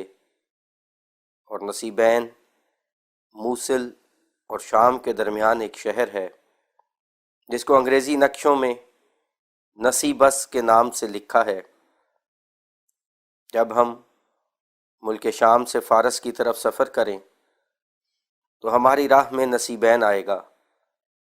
اور وہ بیت المقدس سے قریباً 450 کوس ہے، اور پھر نصیبین سے قریباً 48 میل موصل ہے جو بیت المقدس سے 500 میل کے فاصلے پر ہے، اور موصل سے فارس کی حد صرف 100 میل رہ جاتی ہے۔ اس حساب سے نصیبین فارس کی حد سے 150 میل پر ہے، اور فارس کی مشرقی حد افغانستان کے شہر ہرات تک ختم ہوتی ہے، یعنی فارس کی طرف ہرات افغانستان کی مغربی حد پر واقع ہے، اور فارس کی مغربی حد سے قریباً 900 میل کے فاصلے پر ہے، اور ہرات سے درہ خیبر تک قریباً 500 میل کا فاصلہ ہے۔ دیکھو نقشہ ھذا۔ نقشہ سفر حضرت مسیح علیہ السلام۔ UCBSA عیسائی تاریخ یونانی، جس کو ہینمور ایک شخص لندن کے رہنے والے نے 1650 عیسوی میں انگریزی زبان میں ترجمہ کیا۔ اس کے پہلے باب 14ویں فصل میں ایک خط ہے جس سے معلوم ہوتا ہے کہ ایک بادشاہ ابگیرس نام نے دریائے فرات کے پار سے حضرت عیسیٰ علیہ السلام کو اپنے پاس بلایا تھا۔ ابگیرس کا حضرت عیسیٰ علیہ السلام کی طرف خط اور حضرت عیسیٰ علیہ السلام کا جواب بہت جھوٹ اور مبالغے سے بھرا ہوا ہے، مگر اس قدر سچی بات معلوم ہوتی ہے کہ اس بادشاہ نے یہودیوں کا ظلم سن کر حضرت عیسیٰ علیہ السلام کو اپنے پاس پناہ دینے کے لیے بلایا تھا، اور بادشاہ کو خیال تھا کہ یہ سچا نبی ہے۔ حاشیہ خط: یہ ان ملکوں اور شہروں کا نقشہ ہے جن سے حضرت مسیح علیہ السلام کا کشمیر کی طرف آتے ہوئے گزر ہوا۔ اس سیر و سیاحت سے آپ کا یہ ارادہ تھا کہ تا اول ان بنی اسرائیل کو ملیں جن کو شاہ اصل منظر پکڑ کر ملک میدیا میں لے گیا تھا، اور یاد رہے کہ عیسائیوں کے شائع کردہ نقشے میں میدیا بحیرہ خزر کے جنوب میں دکھایا گیا ہے، جہاں آج کل فارس کا ملک واقع ہے۔ اس سے سمجھ سکتے ہیں کہ کم سے کم میدیا اس ملک کا ایک حصہ تھا جسے آج کل فارس کہتے ہیں، اور فارس کی مشرقی حد افغانستان سے متصل ہے، اور اس کے جنوب میں سمندر ہے، اور مغرب میں ملک روم۔ بہرحال اگر روضۃ الصفا کی روایت پر اعتبار کیا جائے تو معلوم ہوتا ہے کہ حضرت مسیح علیہ السلام کا نصیبین کی طرف سفر کرنا اس غرض سے تھا کہ تا فارس کی راہ سے افغانستان میں آویں، اور ان گمشدہ یہودیوں کو جو آخر اغوان کے نام سے مشہور ہوئے حق کی طرف دعوت کریں۔ اغوان کا نام عبرانی معلوم ہوتا ہے۔ یہ لفظ ترکیبی ہے جس کے معنی بہادر ہیں۔ معلوم ہوتا ہے کہ انہوں نے اپنی فتح یابیوں کے وقت یہ خطاب بہادر کا اپنے لیے مقرر کیا۔ حاشیہ: توریت میں بنی اسرائیل کے لیے وعدہ تھا کہ اگر تم آخری نبی پر ایمان لاؤ گے تو آخری زمانے میں بہت سی مصیبتوں کے بعد پھر حکومت اور بادشاہت تم کو ملے گی۔ چنانچہ وہ وعدہ اس طور پر پورا ہوا کہ بنی اسرائیل کی 10 قوموں نے اسلام اختیار کر لیا۔ اسی وجہ سے اغوانوں میں بڑے بڑے بادشاہ ہوئے اور نیز کشمیریوں میں بھی۔ حاشیہ ختم۔ اب حاصل کلام یہ کہ حضرت عیسیٰ علیہ السلام افغانستان سے ہوتے ہوئے پنجاب کی طرف آئے، اس ارادے سے کہ پنجاب اور ہندوستان دیکھتے ہوئے پھر کشمیر کی طرف قدم اٹھاویں۔ یہ تو ظاہر ہے کہ افغانستان اور کشمیر کی حد فاصل چترال کا علاقہ اور کچھ حصہ پنجاب کا ہے۔ اگر افغانستان سے کشمیر میں پنجاب کے رستے سے آویں تو قریباً 80 کوس یعنی 130 میل کا فاصلہ طے کرنا پڑتا ہے، اور چترال کی راہ سے 100 کوس کا فاصلہ ہے۔ لیکن حضرت مسیح نے بڑی عقل مندی سے افغانستان کا راہ اختیار کیا تا اسرائیل کی کھوئی ہوئی بھیڑیں جو افغان تھے فیضیاب ہو جائیں، اور کشمیر کی مشرقی حد ملک تبت سے متصل ہے، اس لیے کشمیر میں آ کر بآسانی تبت میں جا سکتے تھے، اور پنجاب میں داخل ہو کر ان کے لیے کچھ مشکل نہ تھا کہ قبل اس کے جو کشمیر اور تبت کی طرف آویں ہندوستان کے مختلف مقامات کا سیر کریں۔ سو جیسا کہ اس ملک کی پرانی تاریخیں بتلاتی ہیں، یہ بات بالکل قرین قیاس ہے کہ حضرت مسیح نے نیپال اور بنارس وغیرہ مقامات کا سیر کیا ہوگا اور پھر جموں سے یا راولپنڈی کی راہ سے کشمیر کی طرف گئے ہوں گے۔ چونکہ وہ ایک سرد ملک کے آدمی تھے، اس لیے یہ یقینی امر ہے کہ ان ملکوں میں غالباً وہ صرف جاڑے تک ہی ٹھہرے ہوں گے اور اخیر مارچ یا اپریل کے ابتدا میں کشمیر کی طرف کوچ کیا ہوگا۔ اور چونکہ وہ ملک بلاد شام سے بالکل مشابہ ہے، اس لیے یہ بھی یقینی ہے کہ اس ملک میں سکونت مستقل اختیار کر لی ہوگی، اور ساتھ اس کے یہ بھی خیال ہے کہ کچھ حصہ اپنی عمر کا افغانستان میں بھی رہے ہوں گے، اور کچھ بعید نہیں کہ وہاں شادی بھی کی ہو۔ افغانوں میں ایک قوم عیسیٰ خیل کہلاتی ہے۔ کیا تعجب ہے کہ وہ حضرت عیسیٰ کی ہی اولاد ہوں، مگر افسوس کہ افغانوں کی قوم کا تاریخی شیرازہ نہایت درہم برہم ہے۔ اس لیے ان کے قومی تذکروں کے ذریعے سے کوئی اصلیت پیدا کرنا نہایت مشکل امر ہے۔ بہرحال اس میں کچھ بھی شک نہیں کہ اغوان بنی اسرائیل میں سے ہیں، جیسا کہ کشمیری بھی بنی اسرائیل میں سے ہیں، اور جن لوگوں نے اپنی تالیفات میں اس کے برخلاف لکھا ہے انہوں نے سخت دھوکہ کھایا ہے اور فکر دقیق سے کام نہیں لیا۔ افغان اس بات کو مانتے ہیں کہ وہ قیس کی اولاد میں سے ہیں اور قیس بنی اسرائیل میں سے ہے۔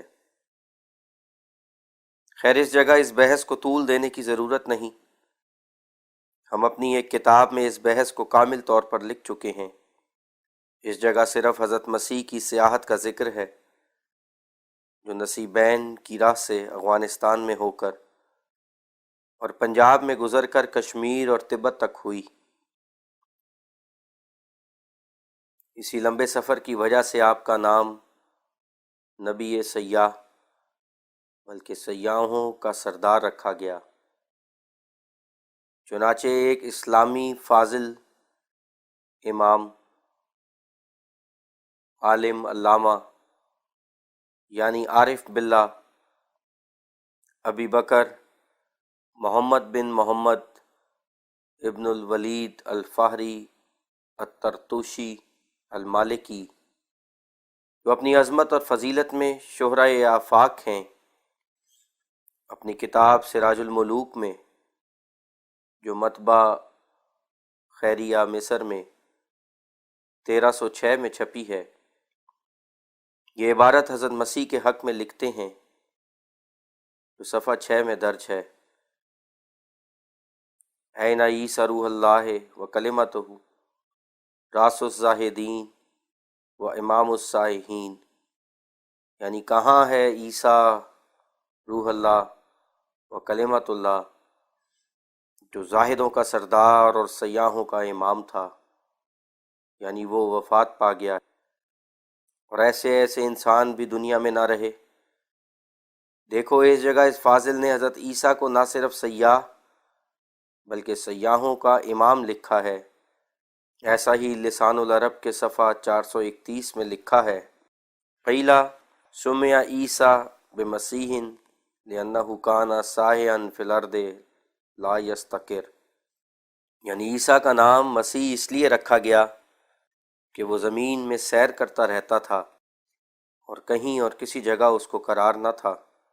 یہی مضمون تاج العروس شرح قاموس میں بھی ہے، اور یہ بھی لکھا ہے کہ مسیح وہ ہوتا ہے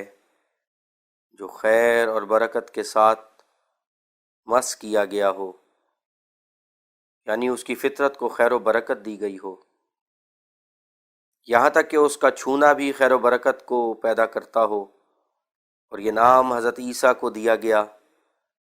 جس کو چاہتا ہے اللہ تعالیٰ یہ نام دیتا ہے۔ اور اس کے مقابل پر ایک وہ بھی مسیح ہے جو شر اور لعنت کے ساتھ مسا کیا گیا، یعنی اس کی فطرت شر اور لعنت پر پیدا کی گئی،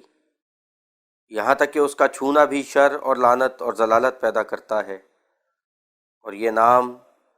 مسیح دجال کو دیا گیا، اور نیز ہر ایک کو جو اس کا ہم تباہ ہو۔ اور یہ دونوں نام یعنی مسیح سیاحت کرنے والا اور مسیح برکت دیا گیا، یہ باہم ضد نہیں ہیں، اور پہلے معنی دوسرے کو باطل نہیں کر سکتے، کیونکہ خدا تعالیٰ کی یہ بھی عادت ہے، ایک نام کسی کو عطا کرتا ہے اور کئی معنی اس سے مراد ہوتے ہیں، اور سب اس پر صادق آتے ہیں۔ اب خلاصہ مطلب یہ ہے کہ حضرت عیسیٰ علیہ السلام کا سیاح ہونا اس قدر اسلامی تاریخ سے ثابت ہے کہ اگر ان تمام کتابوں میں سے نقل کیا جائے تو میں خیال کرتا ہوں کہ وہ مضمون اپنے طول کی وجہ سے ایک ضخیم کتاب ہو سکتی ہے، اس لیے اسی پر کفایت کی جاتی ہے۔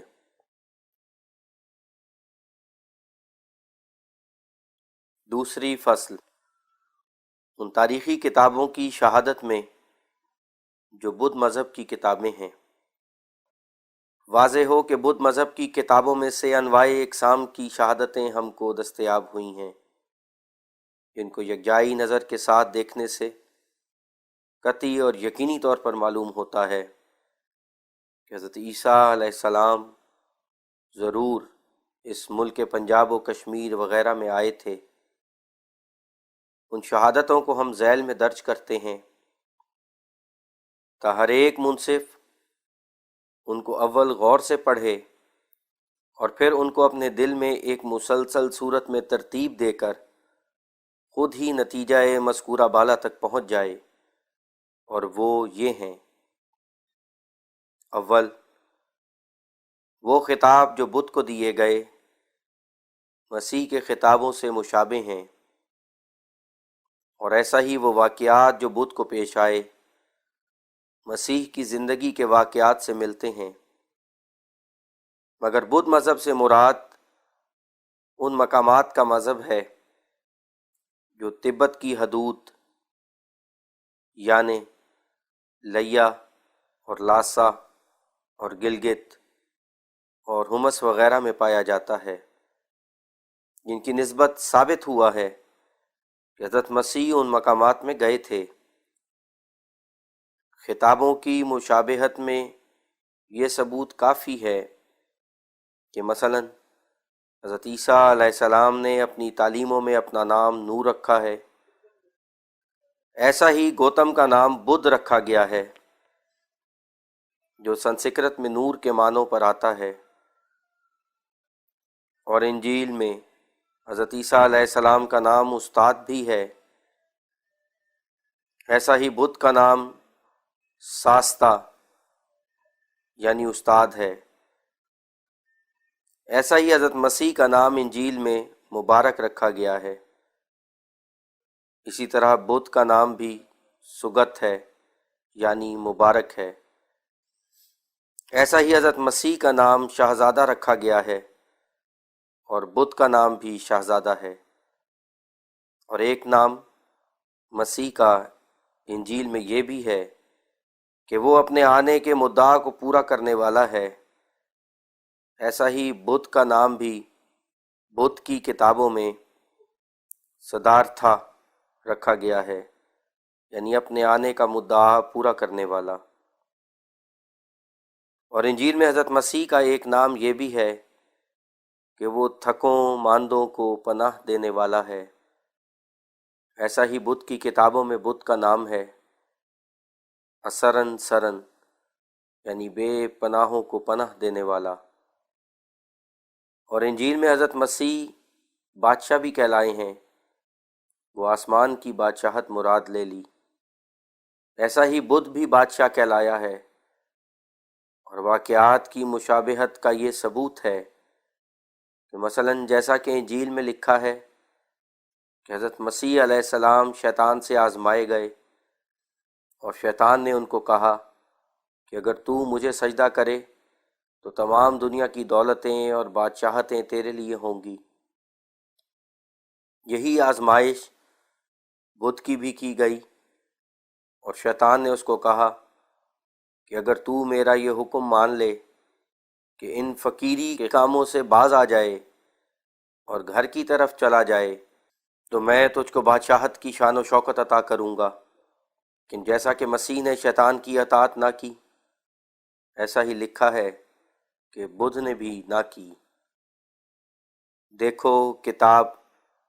T.W. رائس ڈیوڈس بدھزم، اور کتاب مونیر ولیمز بدھزم، حاشیہ۔ نیز دیکھو چائنیز بدھزم، مصنفہ ایٹکنز، بدھ، مصنفہ اولڈنبرگ، ترجمہ W. ہوئی، لائف آف بدھ،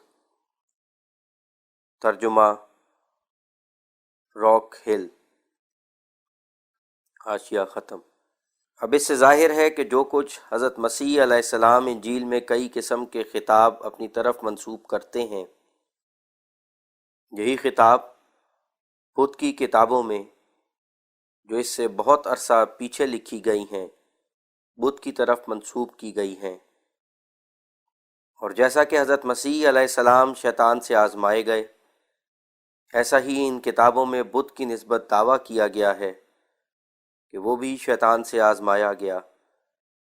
بلکہ ان کتابوں میں اس سے زیادہ بدھ کی آزمائش کا ذکر ہے، اور لکھا ہے کہ جب شیطان بدھ کو دولت اور بادشاہت کی طمع دے چکا، تب بدھ کو خیال پیدا ہوا کہ کیوں اپنے گھر کی طرف واپس نہ جائے، لیکن اس نے اس خیال کی پیروی نہ کی، اور پھر ایک خاص رات میں وہی شیطان اس کو پھر ملا اور اپنی تمام ذریات ساتھ لایا اور ہیبت ناک صورتیں بنا کر اس کو ڈرایا، اور بت کو وہ شیاطین سانپوں کی طرح نظر آئے جن کے منہ سے آگ کے شعلے نکل رہے تھے، اور ان سانپوں نے زہر اور آگ اس کی طرف پھینکنی شروع کی، لیکن زہر پھول بن جاتے تھے اور آگ بت کے گرد ایک خالہ بنا لیتی تھی۔ پھر جب اس طرح پر کامیابی نہ ہوئی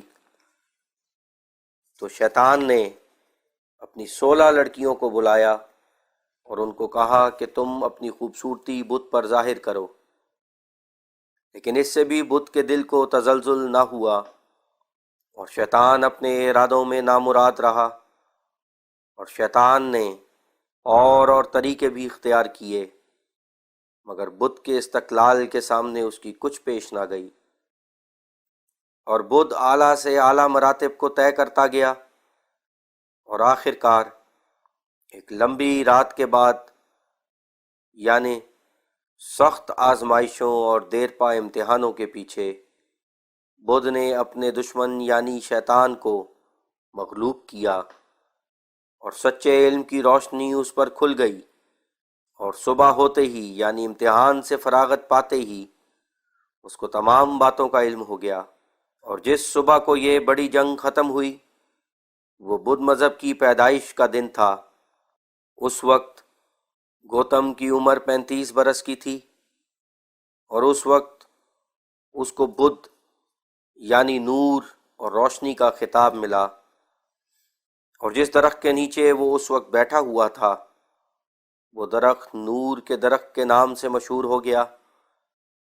اب انجیل کھول کر دیکھو کہ یہ شیطان کا امتحان جس سے بدھ آزمایا گیا کس قدر حضرت مسیح کے امتحان سے مشابہ ہے، یہاں تک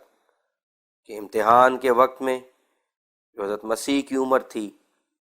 قریباً وہی بدھ کی عمر تھی، اور جیسا کہ بدھ کی کتابوں سے یہ ثابت ہوتا ہے کہ شیطان در حقیقت انسان کی طرح مجسم ہو کر لوگوں کے دیکھتے ہوئے بدھ کے پاس نہیں آیا، بلکہ وہ ایک خاص نظارہ تھا جو بدھ کی آنکھوں تک ہی محدود تھا، اور شیطان کی گفتگو شیطانی الہام تھی، یعنی شیطان اپنے نظارے کے ساتھ بدھ کے دل میں یہ القاء بھی کرتا تھا کہ یہ طریق چھوڑ دینا چاہیے اور میرے حکم کی پیروی کرنی چاہیے، میں تجھے دنیا کی تمام دولتیں دے دوں گا۔ اسی طرح عیسائی محقق مانتے ہیں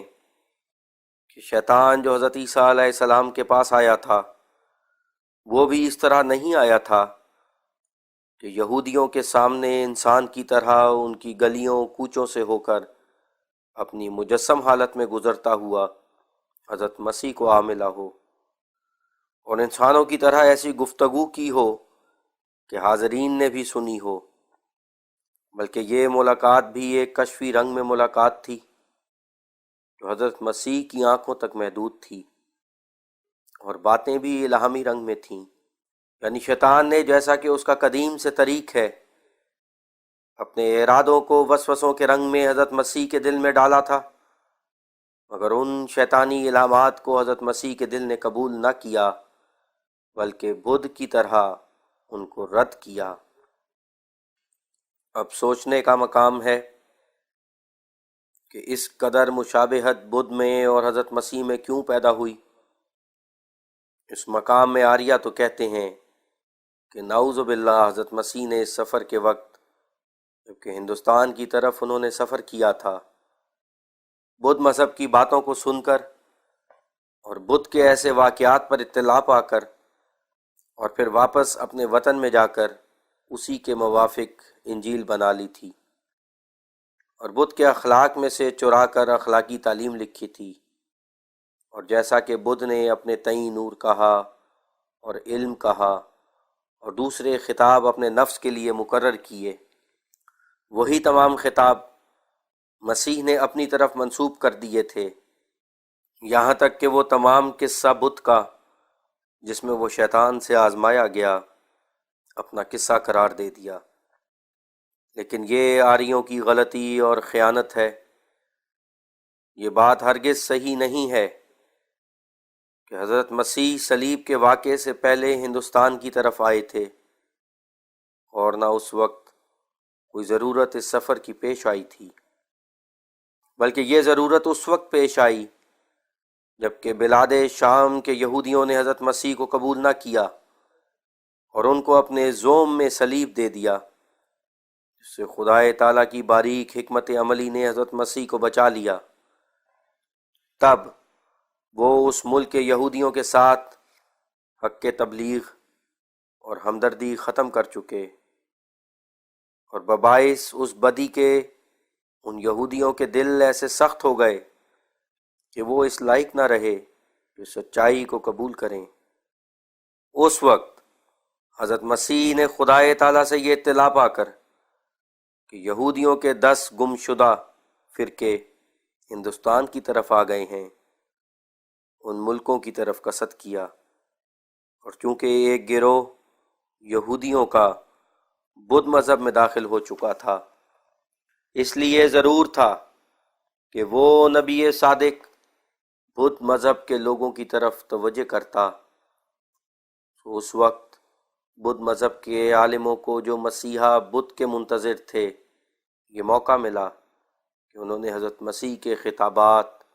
اور ان کی بعض اخلاقی تعلیمیں، جیسا کہ یہ کہ اپنے دشمنوں سے پیار کرو اور بدی کا مقابلہ نہ کرو، اور نیز حضرت مسیح کا بگوا یعنی گورا رنگ ہونا، جیسا کہ گوتم بدھ نے پیشگوئی میں بیان کیا تھا، یہ سب علامتیں دیکھ کر ان کو بدھ قرار دے دیا۔ اور یہ بھی ممکن ہے کہ مسیح کے بعض واقعات اور خطابات اور تعلیمیں اسی زمانے میں گوتم بدھ کی طرف بھی عمدن یا سہون منسوب کر دیے گئے ہوں، کیونکہ ہمیشہ ہندو تاریخ نویسی میں بہت کچے رہے ہیں، اور بدھ کے واقعات حضرت مسیح کے زمانے تک قلم بند نہیں ہوئے تھے۔ اس لیے بدھ کے عالموں کو بڑی گنجائش تھی کہ جو کچھ چاہیں بدھ کی طرف منسوب کر دیں۔ سو یہ قرینِ قیاس ہے کہ جب انہوں نے حضرت مسیح کے واقعات اور اخلاقی تعلیم سے اطلاع پائی تو ان امور کو اپنی طرف سے اور کئی باتیں ملا کر بدھ کی طرف منسوب کر دیا ہوگا۔ حاشیہ: ہم اس سے انکار نہیں کر سکتے کہ بدھ مذہب میں قدیم سے ایک بڑا حصہ اخلاقی تعلیم کا موجود ہے، مگر ساتھ اس کے ہم یہ بھی کہتے ہیں اس میں سے وہ حصہ جو بعینہ ہی انجیل کی تعلیم اور انجیل کی مثالیں اور انجیل کی عبارتیں ہیں، یہ حصہ بلا شبہ اس وقت بدھ مذہب کی کتابوں میں ملایا گیا ہے جبکہ حضرت مسیح اس ملک میں پہنچے۔ حاشیہ ختم۔ چنانچہ آگے چل کر ہم اس بات کا ثبوت دیں گے کہ یہ اخلاقی تعلیم کا حصہ جو بدھ مذہب کی کتابوں میں انجیل کے مطابق پایا جاتا ہے، اور یہ خطابات نور وغیرہ جو مسیح کی طرح بدھ کی نسبت لکھے ہوئے ثابت ہوتے ہیں، اور ایسا ہی شیطان کا امتحان، یہ سب امور اس وقت بدھ مذہب کی پستکوں میں لکھے گئے تھے جبکہ حضرت مسیح اس ملک میں صلیبی تفرقے کے بعد تشریف لائے تھے۔ اور پھر ایک اور مشابہت بدھ کی حضرت مسیح سے پائی جاتی ہے کہ بدھ ازم میں لکھا ہے کہ بدھ ان ایام میں جو شیطان سے آزمایا گیا روزے رکھتا تھا، اور اس نے 40 روزے رکھے، اور انجیل پڑھنے والے جانتے ہیں کہ حضرت مسیح نے بھی 40 روزے رکھے تھے، اور جیسا کہ ابھی میں نے بیان کیا ہے، بدھ اور مسیح کی اخلاقی تعلیم میں اس قدر مشابہت اور مناسبت ہے کہ ہر ایک ایسا شخص تعجب کی نظر سے دیکھے گا جو دونوں تعلیموں پر اطلاع رکھتا ہوگا۔ مثلا انجیلوں میں لکھا ہے کہ شر کا مقابلہ نہ کرو اور اپنے دشمنوں سے پیار کرو، اور غربت سے زندگی بسر کرو، اور تکبر اور جھوٹ اور لالچ سے پرہیز کرو، اور یہی تعلیم بدھ کی ہے، بلکہ اس میں اس سے زیادہ شد و مت ہے۔ یہاں تک کہ ہر ایک جانور بلکہ کیڑوں مکوڑوں کے خون کو بھی گناہ میں داخل کیا ہے۔ بدھ کی تعلیم میں بڑی بات یہ بتلائی گئی ہے کہ تمام دنیا کی غم خواری اور ہمدردی کرو، اور تمام انسانوں اور حیوانوں کی بہتری چاہو، اور باہم اتفاق اور محبت پیدا کرو۔ اور یہی تعلیم انجیل کی ہے۔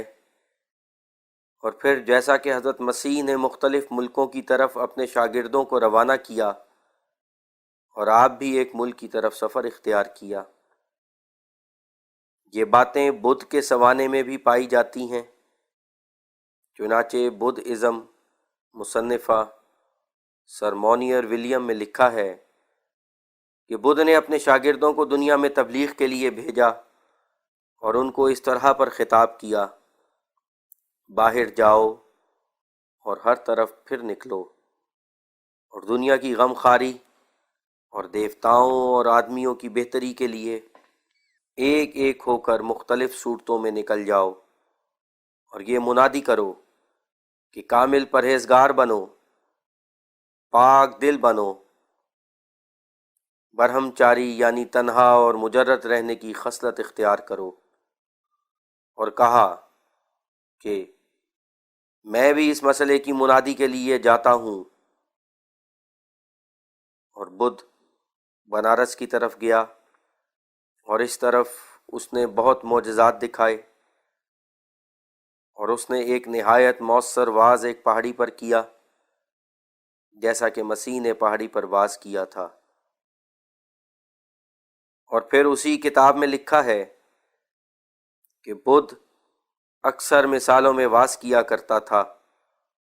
اور ظاہری چیزوں کو لے کر روحانی امور کو ان میں پیش کیا کرتا تھا۔